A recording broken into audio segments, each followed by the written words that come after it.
Alright guys, so KINGBOLEN sent me this OBD2 reader. It's a ya200. This is just an unboxing. We're going to do an honest review on it once I've charged it up. Let's see how it goes. I think this is like $20 on Amazon. I'll put a link in the description below.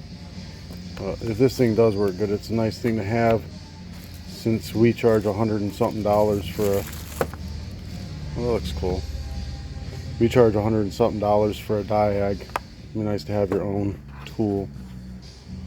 You know, it's got your instructions, got a charger cord. I'm going to plug it in and charge it, and then try to find a car that we can plug it into.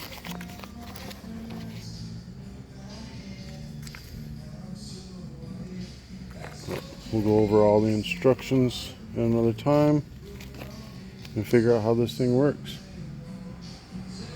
Alright guys, I'll have another video later. Peace.